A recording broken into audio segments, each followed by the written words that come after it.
Arrivés à Matignon, tous ensemble, les syndicats en ressortent 55 minutes plus tard, tous ensemble, pour dire que la réunion s'est mal passée.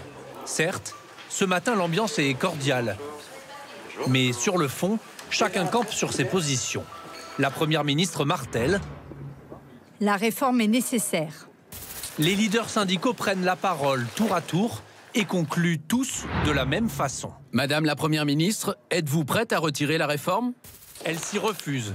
C'est alors Laurent Berger qui met fin aux échanges. Si la réponse est non, la réunion est terminée pour nous. Ils se lèvent tous, lui serrent la main et partent. Nous avons trouvé face à nous un gouvernement radicalisé, obtus et déconnecté. Nous refusons de tourner la page. On avait une crise sociale qui se transforme en crise démocratique. Crise démocratique, la formule n'échappe pas à Emmanuel Macron. En déplacement à 8000 km de là, en Chine, son entourage répond à Laurent Berger. On ne peut pas parler de crise démocratique quand le projet a été expliqué, porté, assumé. La stratégie de l'exécutif, parler déjà des futures réformes. Je n'envisage pas d'avancer sans les partenaires sociaux. Chacun compte rester sur sa posture, au moins jusqu'au 14 avril, date de la décision du Conseil constitutionnel. Une ville s'est particulièrement mobilisée depuis les premières manifestations contre la réforme des retraites. À Rennes, presque tous les cortèges ont été émaillés d'affrontements avec la présence de nombreux casseurs.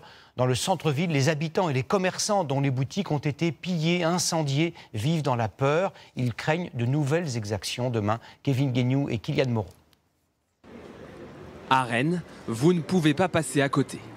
Des commerces calfeutrés et dans chaque rue du centre-ville, les traces de près de 3 mois de manifestations. Quand vous voyez tout ce qui a flambé, les poubelles, les vitrines cassées, nous, Rennais, on n'a pas envie de vivre cette violence au quotidien. Chaque semaine, les habitants vivent au rythme des mobilisations. Jonathan a pris l'habitude de s'adapter. Les jours de grève, il préfère télétravailler. On est obligé de se renseigner, on est obligé de savoir ce qui va se passer. Demain, si j'ai bien compris, ça va être bloqué sur la rocade. On ne sait pas quel endroit de la rocade, mais si c'est bloqué, on ne va pas prendre le risque de prendre le véhicule. Tous les matins, David, lui, installe les terrasses de plusieurs bars et restaurants. Ici, 0 table. Mais demain, il n'aura presque rien à faire. La dernière fois, ils sont servis du mobilier pour attaquer les vitrines, donc par précaution, c'est rien du tout. On sort rien du tout.